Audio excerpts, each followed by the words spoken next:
قف أيها الشعر بلغ أمة فينا، طف واسأل الركب دانينا وقاصينا.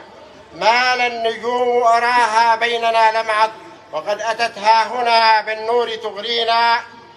أجابني صوت حرفي قد حضرت إذن، فما الذي زادنا عزا وتمكينا. الناس تنحت في صخر قصائدها، وأنت تغرف من بحر وتعطينا.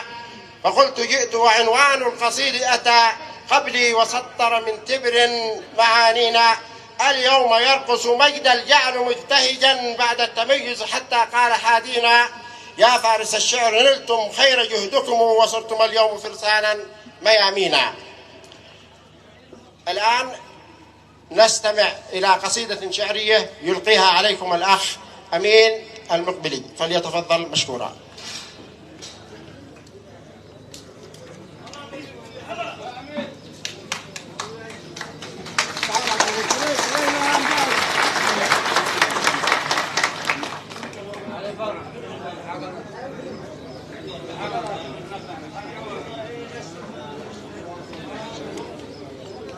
السلام عليكم ورحمة الله وبركاته.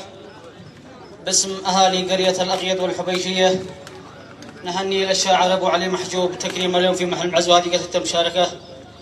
قلنا سلام للحفل يتوزع على كل صف، وأغلى التحايا من الأغيض تصلكم ألوف. سغنا الأخالج لكم عنوان وسط الملف، والطيب معهود وثقناه بين الكشوف. أبو علي بعد زرعه للمودة قطف، للتنمية دمت شاعرها حكيم الحروف. نلت المعزة جدار الجهد ما هي صدف، رغما عن الياس والإحباط رغم الظروف. كما انتظرنا ونار أشواقنا في شغف، والقلب دقات نبضه مثل صوت الدفوف. يا لعن أبوها الهدايا الفارهة والتحف، أمام جلسة دقائق بين هذا الضيوف. لكل شاعر في الساحة بشعره وصف، ماذا نقول فيك وانت الشاعر الفيلسوف.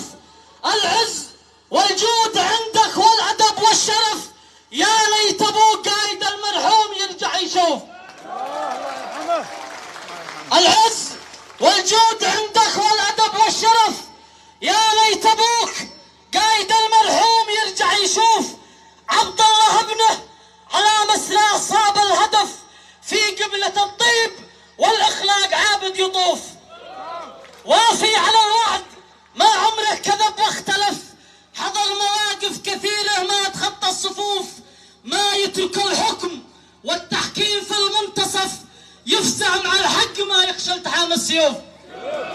أنا أشهد إنه يماني للشهامة عرف، أمام وصفه حروف الشعر تعلن كسوف. قال المثل: طاعة الإنسان تبقى سلف، والدين بالقلب يحمل ليس فوق الكتوف. من يشتي الآخرة ينسى حياة الترف، ليلة تهجد وصايم في الهواجر عطوف. ومن همها الملك والدنيا خسر للأسف، الموت حوله مثيل الذئب حول الخروف. والسلام عليكم. شكرا جزيلا للأخ الشاعر الكبير أمين المقبلي. ألف شكر أيها الشاعر المخضرم، فقد أمتعتنا بكلماتك الراقية التي تغرف من البحر. ألف شكر. سبيل العلا عال على من تعلل، ومن جد في سعي لأمر تمكن. رأيت